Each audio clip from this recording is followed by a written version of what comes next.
สาวพรส่วนมันมากินเบียร์สิสาวพรน่ารักมาก เอาคือบส่วนท่านหน่อยส่วนฮัลโหลพี่เดียวเมื่อละบ่หรือแหละยืดใส่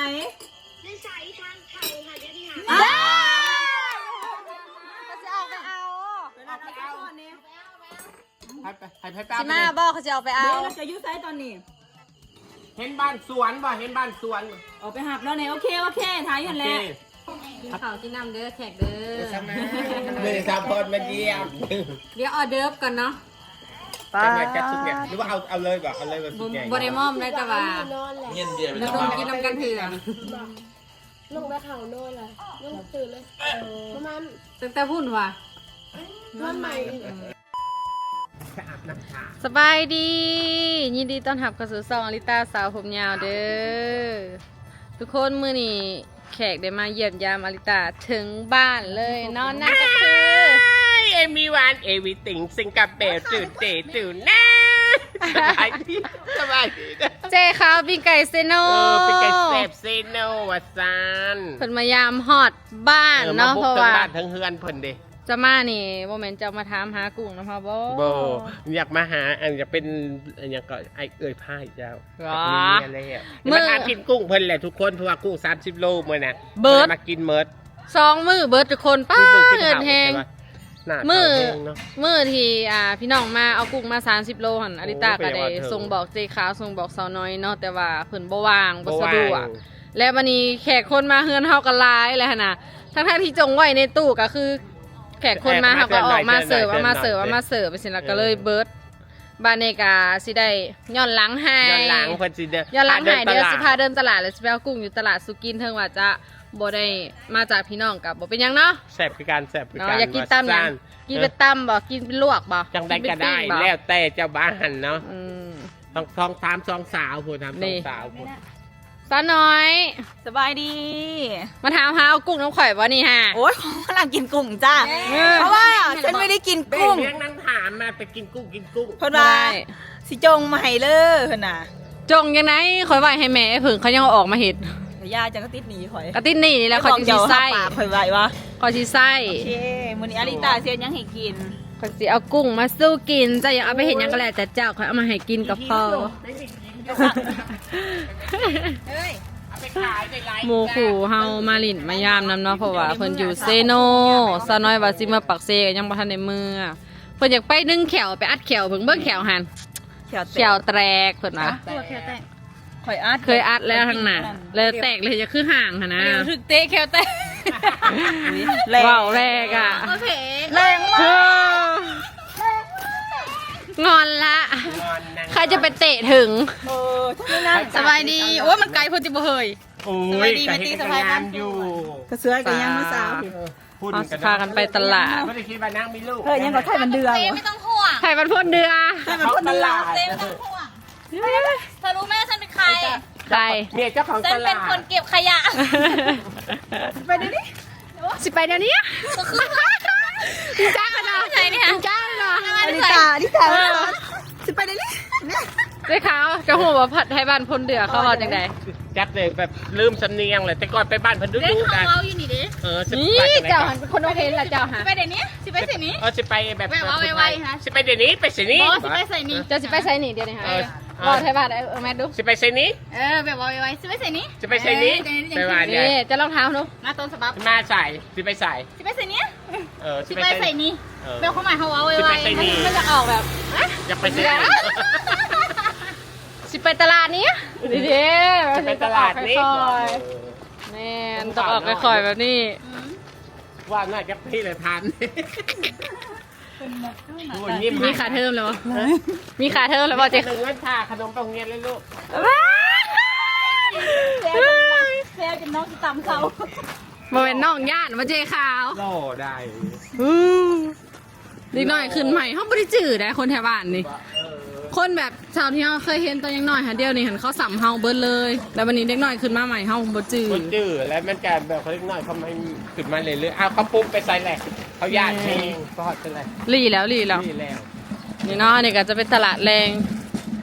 แม่ค่ะชาวคายก็เริ่มเมื่อแหละเขาสิไปลองเบิ่งกุ้งเนาะว่าจะมีหรือเปล่า อันนี้คือร้านประจำหนูเองค่ะ มีกุ้งมาใหม่บ่ล่ะมื้อนี้บ่มีแต่ตัวเก่าบ่นี่ตัววันนี่งานอยู่บ่แหละตัวงอตัวนี้อีหยังนี่อันนี้ตีนไก่แม่เบิ่งนู้นหาโอเคอยู่บ่เนี่ยตัววานนี่แต่ว่าแส่เย็นอะไรก็ได้อยู่ ซุปเอ้า อะไร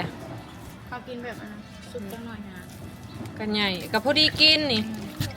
พอดีเห็ดกิน เห็นกุ้งฉันไม่แกะอีกเลย เลือกบ่เลือกตาก็เลยนี่ ครับนู้นเดือดมันเปื้อนเลย อ่ะเอาเนี่ยโลเท่าไหร่ รอแสนหกสิบห้า 160,000 นี่เสียเจ้าเจ็ดหรอ อยู่ปักเซ่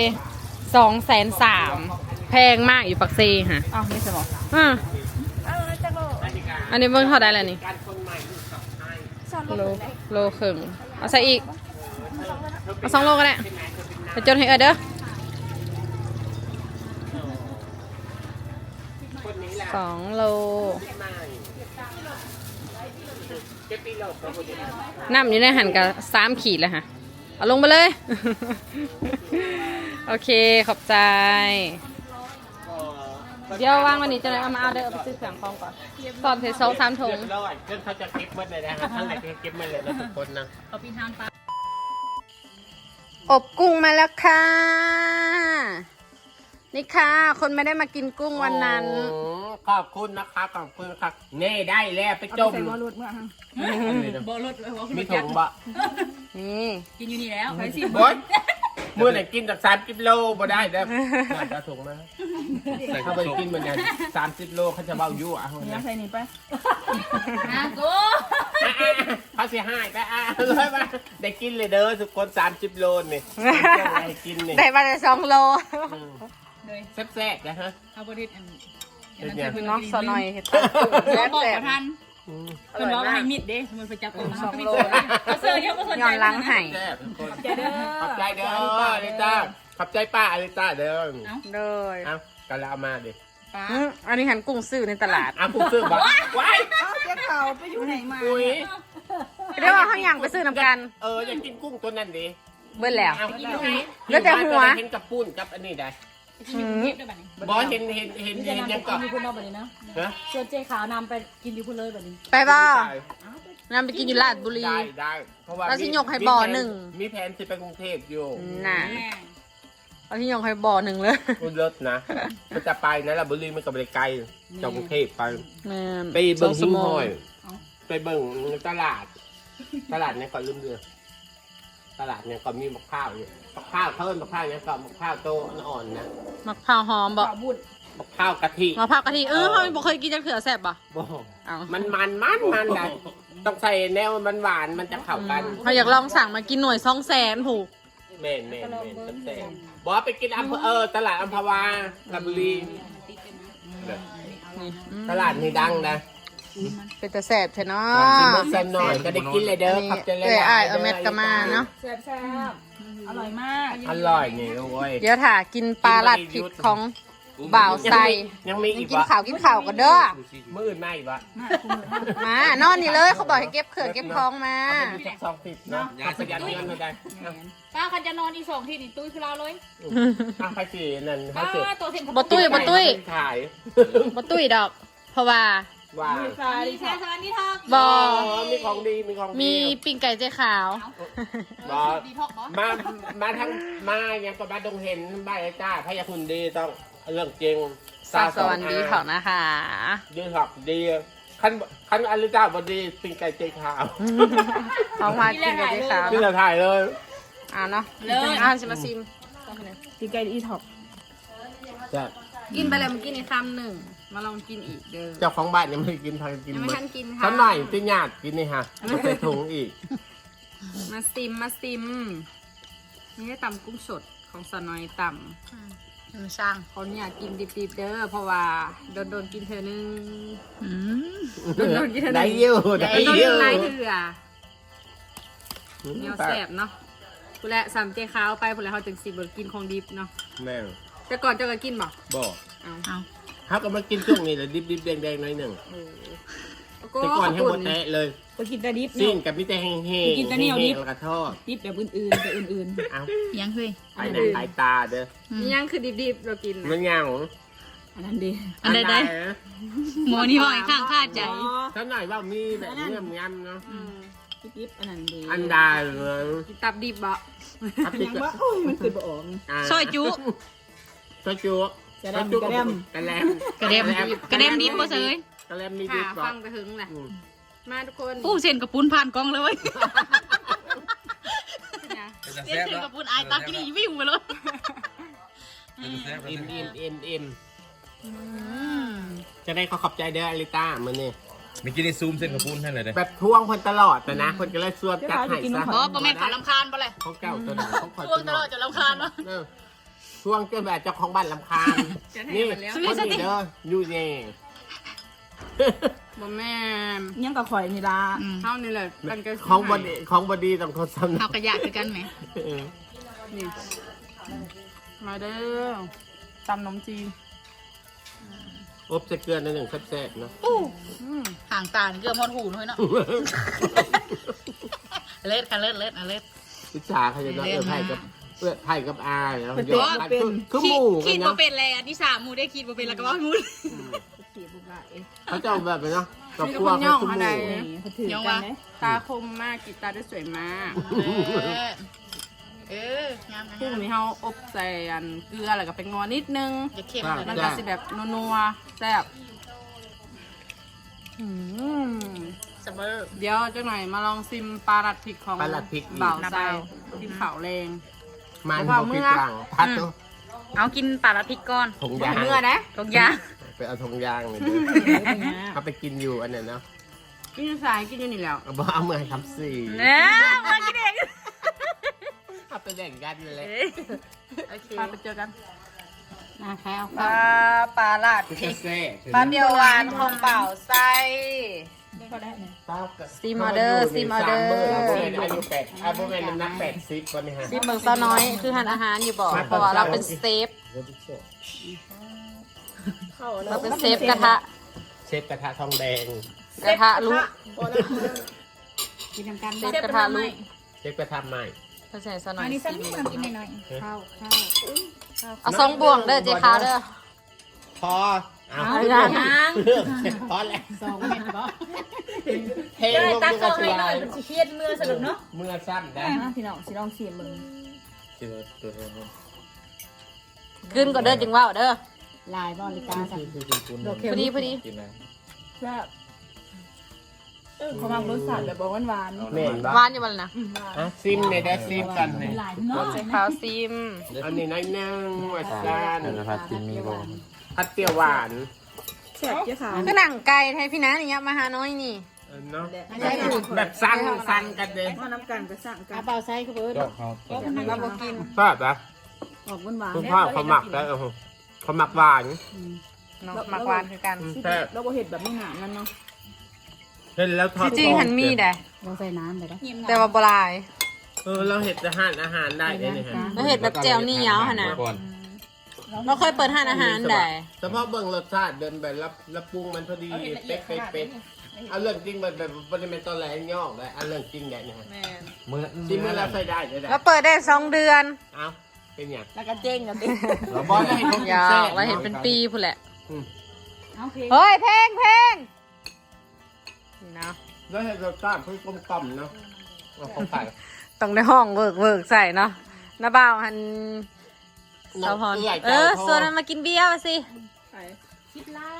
จะพออาหารมาทำไง เอาคือบ่ส่วน ท่านหน่อยตัว ฮัลโหลพี่เบล เมื่อละบ่เลยแหละ ยูไซ ได้เขาจะเอาไปเอา ให้แป๊บ สิมาบ่เขาจะเอาไป เบ เอา ลเราจะยูไซตอนนี้ เห็นบ้านสวนบ่เห็นบ้านสวน ออกไปหับแล้วเนี่ยโอเคถ่ายกันแล้ว เขาไปหอบผักใส่ มา มากระพายมา เห็นบ่ป้ายสะพร ไปบ้านสวน ป้ายเหลื่อมๆค่ะเขียนใส่เงินสวน ตามเลย ไปเอาไปซะ เอาไปขี่เอาอยู่ใส่ นี่นะทางออก ขี่ยังไป เขาขี่รถ ได้เห็นรถจักรไม้แปลงขี่รถจักรไม้แปลงไปก็ได้ ขี่รถจักรบ่เป็น แม่เป๋มือเลย เอารถจักรไปฉันอยู่ค่ะ อาริต้ามือนี้โคตรผลมา บ่มีไฟตา โอ้ยภาษา มาห่วม ภาษารถใหญ่แหละ ง่ายไป ปกติสิมีรถวิบากประจำเขาอยู่นี่แต่ว่าบ่ได้เอามาเจ้ามาเลย สิ โอ้เลิศมึงเว้นนี่ไปลินน้ำซาวพรบ่คือเพิ่นสิมาเนาะ บ่กี่ด้านนั่น เพิ่นก็ขึ้นฮอดเพิ่นก็ม่วนเด้ ไป ไปหับซาวพรอยู่ทางหน้าบ้านสวนเนาะทางเขาบ้านสวน มันนี่ซัพพอร์ตขึ้นมา เลิศเลิศเอาโกเห็นบอกไฟยังทุกคนซาวพรมาทางพีษนี่ มาอยู่ฝากผุ่นป้ารถเพิ่นคือว่าพี่โพง ได้อยู่ ที่ทางเขาเขาอยู่พี่ระวังเลยรถจะต่ำมาทางพี่ ตอนขึ้นเนี่ยบ่เป็นหยังบัดตอนลงนะ พี่จะยับมาขานี่เลยล่ะนี่เพราะว่าเขายันตีนจะตกฝากนั่น แม่ ตอนนะคะจะคอยขึ้นยึบดีกับผมเป็นอย่าง อุ๊บ กับอาจจะเฮาเครื่องคลองลายในรถเนาะมันเลยโยกทำนี้ มันโซกมันอ่อนดิโซกมันอ่อนมันรถมันเถารถเถาเล่มันสิ ยังหนุ่มคือใจเจ้าอยู่ ยาหารยังหนุ่ม ได้อยู่ซ่าน เด้อคนขี่รถไฟฟ้า โอ้ ดี ตาหัวเนาะว่าคือโดนฟันซิมา บ่ได้คิดว่าเพิ่นสิมานะ เขาก็ว่าเขาก็ลงมาไปเด้อมาเด้อ เพิ่นก็กินเบียร์มีเบียร์เพิ่นนี่บ่ มีเดี๋ยวเอาไปซื้อใหม่ก็ได้อลันยังสิออกมาเดี๋ยวสิฝากอลันซื้อ แต่ว่าคือว่ามีเบียร์ให้ในเกนแล้วอยู่ฮะแต่น่าสิกินบ่ยังกินเบียร์ลาวเบียร์หยัง ให้นักเก็บเพิ่นก็กินได้อยู่ โอเค เพราะว่ามื้อนี้ไปกินกับเพิ่นเมาดะเซ่ได้ รถเพิ่นแล้วเนาะ ปัญหาตอนเพิ่นเมื่อนี่นะเสียๆได้ตอนเพิ่นเมา กินข้าวกินน้ำเด้อแขกเด้อ มื้อนี้ทำเพิ่นมาเยี่ยม เดี๋ยวออเดิร์ฟก่อนเนาะ จะมาจัดชุดเนี่ยหรือว่าเอาเลยบ่เอาเลยบ่สุดใหญ่ บริมอมได้แต่ว่า นอนแหละ เย็นเดียว แล้วต้องกินน้ำกันเถื่อ ลงแม่เฒ่านอนแหละลงตื่นเลยประมาณ ตั้งแต่พูดว่ะ นอนใหม่ อันนี้มาแล้วนอนก็เดียวนึง เอาแล้วเอาแล้ว เด้อสะพอน เบียร์จะได้ก่อน นี่ เบียร์จะนี่จะได้โก้ผสมกับซี่มา จะบ่แบ่งกับผู้อื่นเลยนะจะเอาไม่เท่ามาทั้งหมดเลยนะ ไปนี้ เป็นได้สะพอนคือได้มา แบ่งกับผู้อื่นได้แหละแบ่งกับผู้อื่นให้แต่เพื่อแล้วก็เอามาเมิด นะมีเรื่องแต่งแล้วจังหวะของเขา บอบ เล เนี่ย ย ตา เขาเนาะ ขอบอแม็กมาละตี ไอ้แม็กมาหาเมื่อ แม่งบ่ให้จะขายจะว่า เราบ่ให้ บอกแล้วว่ามาถึงกับอาริต้า เรียกแม่ตานี่เห็นแล้วมาเนี่ย นี่แหละสวยแบบงามแบบ งามงามคือเก่าแหละ เก่งเก่ ลูกละว้าวะ ถ้าต้องใส่กับมัน ลูก งาม เจ้าละ ก ว้า ว่าว เก่า เอามาเดี๋ยวนี้ เอาหมดมือเลยเนาะ ดีแล้วสมเสยอากินที่ถนัด ตั้งจับ ให้ตำเจาะอีก จังมาร้องเพลงอ่ะ ตาจอดน้องควายจะตรงว่ารวย ต้องไป เอามาทำให้หนึ่งสองสามรวยซื้อกันได้แห้งหรอจะว่าบ่ฟังดูซื้อกันได้แห้ง เป็นลมหัวใจ อายุไทยห้องคนห้องรวย ทำหมดรวย เมื่อของผู้ใดเป็นโรคหัวใจนี่คือว่าหัวใจวายเวลาเราเมา ท่านจะมาครับท่านจะมา เสียงดังเนาะเดี๋ยวพอเท่านะพอ อิ่มแล้วบ่ น้ำพรน้ำพรน้ำพรส แน บาย ม ดี เห็นยังบ่ เล่นอยู่บ่คนสบายดี มันโมหูไผแล้วดิ เมาแล้วพอถามนี่ เนี่ย เมา บาง แล้ว คนมันโมหูหน้าหูหลังหน้าดาดำบัด สะพอนว่าแม็กอันแนมเบิ้ง เนี่ยบางคนหน้าดำบัดโมหูว่าไผเป็นไผ กลาง เอา คืน เอา เนี่ย ยก รวยเหรอ รวยเอาใครอยากรวยล่ะยก ขออนุญาต มัน เด้ บ่ อย กมันบ่ยกมันบ่รวย เขาจะท้องอ่ะนายโยกเขาจะมีลูกอ่ะโยกเอา คุยไปเรื่อยจะบ้าคุยไปนอกของกินเยอะแยะ ลูกเอ้ยลูกน้อง พี่น้อง ลูกนะ ซิมึงพอถาม คุยจะจีบใดก็จะม่วนใด เรากินข้าวก่อ จะ น จีบม่วน โอ้ยเคยยำบ่ม่วน จังมันยังเนี่ยเนาะคือว่า ข อะไร นาด นี่ ร้านน้ำมาเปิดเพลง ฟังเพลงนะสะพอนเนาะ จ้ามันสิว่าจังโมงนั่นน่ะ ไปถาฟ้อน ให้เขาหน่อยได้เหรอ ได้ ไปห้องทำการให้แล้ว ของตอบกันเนาะจะน้อย เอาแล้วอยู่ได้หรอ ยิ้มๆก่อน เขาจะข้าวหกไร เจ๊ขาวอันนี่แต่หอน ผู้ได้ร้องผู้เป็นซื้อเบียร์พอกับ ได้ได้ พอกับข้าง ห้องเป็นห้องเป็นห้องเป็นบ่เจ้าห้องเป็นบ่ ได้อยู่ ได้อยู่ห้องเป็นบ่นี่ห้องเป็นบ่ ได้อยู่ นั่นซื้อเบียร์ได้ห้องบ่เป็นเขาถามว่า ห้องผมเป็น เป็นบ่ ซื้อเบียร์ก็ได้ เอาห้องแทนก็ได้ วันนั้นผมมีห้องแทนนะต้องห้องเอง บนถนัดห้องถนัดแต่ค้าง ได้อยู่ กินเด้อกินเด้อบ่ต้องอาย ไม่ เด้ ต้องเก่ง อ อย่าข้ามน้ำเลย กินโลดมือจับก็ได้ มือโลดเป็นสิคือคอยเฮ็ดเลยสมมติต่อไปคอย เจ้าซื้อยังซาเจ้าซื้อยัง ทำสี เจ้าซื้อซานางันบ่ซื้อมาอัน คน ก ละ ระเสียบแล้วกระจุบมาอันบ่เป็นที่บ่ไม่มาพูดดี นั่งน่ะ เสียบมันกระชุบอ่ะ ตั้งแต่เขาเห็นอยู่กระเสียบกระจุบนั่นแหละแล้วกระดังก็ซะนั่นน่ะ ดังไหนเสียบอ่ะ ดังตอนนี้ดังแล้วตอนนี้ดังแล้วตอนนี้ เสียบไม่ได้เสียบอ่ะ เดี๋ยวนี้ผ่านอยู่เลย โอแมน ไอ้โทษไอ้เสียบว่าเหร ฟัง อ แต่ไป FC พวกเจ้าอะไรเขาจะกดไล่อยู่ได้โอ้ย เสียบกันยุบ กระเสียบกระจุบนี่แหละ ผมมีจุบเสียบอ่ะจุบของใครเสียบ จุบ ของเจ้าบ่ เจ้าว่าจุบเนาะคนจะยิ้มอยู่ว่าจะเสียบจุบอยู่ เสียบจุบเนี่ยเขาจุบใคร ป้าจมอยู่วันเกิดอันน้องค่ะคันเจ๊ข้าวไปนี่คือกินหมด บ่ วันเกิดสะพอนที่15เดือน3เด้อ สิไปอยู่15ครับมือเดียวกันลิ้น สิบเจ็ดพร้อมกันบ่ จัดกันพี่สะ มาพี่บ่ ไม่ได้ข้ามลูก ตาลูก จะเอาสวนบ่ ฉันรวมมันต้องมอนแล้วพวกมันเดิน มาติดน้ำโม คันเจ้าบ่มาจัดอยู่นี่ซุมข่อยสิไปจัดอยู่พุ่นน้ำเจ้า น้อยกู เจ๊แทนคุณพ่อยไปบ่ติ กินปะเฒ่าเมาได้ดี กินแล้วเด้อกินแล้วเด้ออย่าอายเด้ออะกู ไม่ยังซื้อยังก่อนลืมเสือ ตะคำสะอี คำสะอี สองคำก็ได้ สาวค เท่าคำก็ได้ สาวคำสะอี แซ่บบ่เมนู อำเภอคำสะอีประเทศไทย ตายอยู่ตรงบนส่วน ประเทศไทยมีว่าอำเภอคำสะอี กินเด้อน้ำดื่มเขาพร้อมหับแขกทุกคนเลย เอาตัวน้อยก็ได้ มาเธอ เลิศเฮ้ยกลมเต่งเนาะเลิศนะเลิศเลยสาวแต่งงามๆนี่เด้อ สาวคำนายแหละ เพิ่นว่าว่ากงงามบ่งามดีเด้ ตักอีกตอน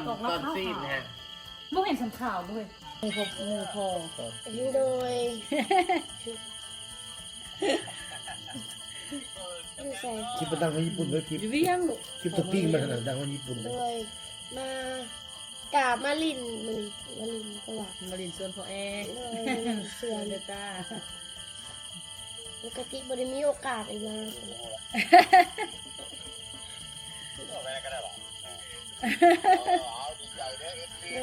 เอฟซีโทรมาหาซัพพอร์ตคนงาน ขอบใจติดตาม เสีย บ่เป็น FC เฮาเด้อเบ่ ผมเป็น FC ซาวอลิต้านัมบอ ขาวเข้ามา ใช่คือบ่เป็น FC เฮาแน่สบายดี เฉพาะเขาก็ว่าเขาถามอยู่ พอแอร์ไปลินเวียงปะทักทายกล้องเนี่ย ไปเวียงเลย ได้สบายดี ใช้เป็นตาคืออาทีเนาะ เขาหล่อเลยเขาขายหล่อ สบายดีพ่อ เมียกับพ่อพี่ ลูก ผัวกับพ่อผัว ลูกการแอดเป็นเพื่อนเลยเด้อสื่อปูปูบ่กับหนู แมนมาเวียงแล้วที่พาไปเฮ็ดคอนเทนต์เด้อ โดย ได้โอเค ไปแต่2 คนค่ะวะ ขอโทษนะตอนนี้คนเดียวกำลังจะถ่ายโซเชียลเขาเลย ว้าคือขาแค่ขึ้นว่าหารอาหาร ไปนะคุณดังซีโน่เลย ว้า มึงมากินกับคุณดังเลย พอเจ้า โอ้เขาไปตอนนั้นคือบ่ไปยามเรา เดี๋ยวได้พอเจ้าบ่พาไป จะเขาไปเวียงตอนนั้นคือบ่พาไปยามป่ะ เพิ่นอยู่ปักซื้อ อ๋อ ไปขนาดนี้คือทะเลน จ้า โอเค อันนั้นดิ แล้วมึงกินข้าวปะ โอชิโดหาว างแล้ว วาง น้อยกินเบียร์ฉันน้อยกิน น้อย เบีย นะ ร์ กินเบียร์กันเหลือนะ เจ๊ขาวเปิดโต๊ะแฟนมานี่ นี่ โอ้ยอย่าว่านั่นนะโอ้ยสงสารน้องเธอให้น้องไปอนาคตที่ดีเธออย่ามาให้ผูกกับเธอเข่า ดูดิ เอ้าดีเนาะสู้ต้มปากไอ้พวกมึงชายพร้อมโตแล้วก็ยังมัน น้องว่าอยากลองลำบากกับเอื้อย เหื่อ กูข้าวเหลียงเอาเลยกว่า ได้ยินดีนะอ้าย ตัวกินปิ้งไก่วะนี่ ผมหยับยาวทุกห้องเลยยังมีผมยาวเลยนะ ตัวกินปิ้งไก่กับย่อมเป็นบ่ ยอมฝากไว้คุมือเพราะว่ามันมีอุ้ยมันหักบอส10 โต๊ะก็ได้นะส่งไม่กินคุมือจนเบื่อพูเพราะว่าคนมีบริษัท อย่าไปตื่นเสียงยังไม่ได้นอน อันนี้ตื่น อย่าไปตื่นยังไม่ได้นอนก็ไม่เห็นแต่ว่า มันมีคนส่งมันมีส่งให้เพิ่นเลย แมน พอผักมันมีก็ได้ ถอนเวลาเพิ่นสิได้กลับเลยเนาะตอนนี้ก็เที่ยงคืนแล้วขอบคุณขอบใจหลาย ต้องมีวันเลิกล่ะ ผิดพลาดประการใดก็ขอโทษเด้อขอโทษเด้อ เขามาจากเด็ก ๆเฮานี่แหละผิดพลาดประการใดก็ขอโทษขออภัยเด้อมาเฮือนค่ะดูแลบ่ทั่วบ่ถึง ขอบใจเด้ออดิตาสมาด้วยนี่ ขอบใจคอยแล้วมันรวย โดยอยู่ไทยคิดทั้งเดือนเบิดเดือนนี้ โอ้ยจะได้จักระจมอย่างเมื่อคือเก่าสาว ก็สิอยู่จนเบิดเดือนนี้ เลย โอ้ย อ้า เปิด14 15 16นางกับเห็นแล้ว นั่นแหละเขาสิถ่าเบิ่งนางอยู่ อ๋อจะทาโดดเทศนามขอพบอกอยู่นี่โดด อลี อากามา เลิกชื่อเลิกในคลิปเด้อ เด้ค่ะเด้ มาก ากาฮอต วันนี้มันมีเท่าไหร่ หันมาเกิดลีแล้วมานอนเด้อดี15 ได้ครับมีมาอยู่หอบบนอน มานอนได้เมาแล้วก็บ่ต้องเมื่อสินะ บ่ได้ ปะ นะขอบใจบ๊ายบายเด้อ บ๊ายบาย บ๊ายบาย ขอบคุณขอบใจหลาย ผู้บ่าวกันแล้วหล่อจะเรียกเมื่อดีไอ้ไปแรกตัวนี้ไปแรก ๆหอมแก้มผู้บ่าวตีเมื่อน่ะ โอ้ยให้น้องพยุน สวัสดีไงหอมบ่ ตัวนี้ ก่อนนะ ตัวนี้ไงหอมกัน ก่อนมันไล่เถือกก่อน คนไทยหอมเด้ไอ้ขาว ไล่เถือกก่อน หมูเขายอมไปหอม เนาะ ได้ เขาเลยเป็นหอมได้ ทำกับมือเดียวบ่เป็นยางบ่เป็นหัง ผู้บ่าวบอกให้หอมเลยนี่ น้องเพิ่นขับใจลายไปแล้ว บ๊ายบายขอบคุณขอบใจเด้อขอให้ครับเด้อ นี่เขินนะ อาย เมื่อเฮือนนี่นอนขึ้นแล้วโอ้เสียดายเด้บ๊ายบายขอบคุณขอบใจเด้อบ ายเด้อขอบใจหลาย บ๊ายบาย เป็นเล็กกินเป็นไก่เด้อ โดย เจอกันนะจ้า โอเค เด้อต้นไม้ทางหลัง ว้าเป็นอีหยังสาวนี่คลิปนี้เฮาก็สิขอจบเพียงสำนีเด้อทุกคนกะซึมๆสั่งสรรค์กันน้อยหนึ่งถ้าผิดพลาดประการใดก็ขอโทษขออภัยเด้อฝากทุกคนกดไลค์กดแชร์กด Subscribe เพื่อเป็นกำลังใจให้เฮาด้วยเด้อบ๊ายบาย อุ้ยบ้าแค่ว่า บ๊ายบายอย่าบ่ได้ลืมจริงๆเนาะ ตาเดียวโดนตาเดียว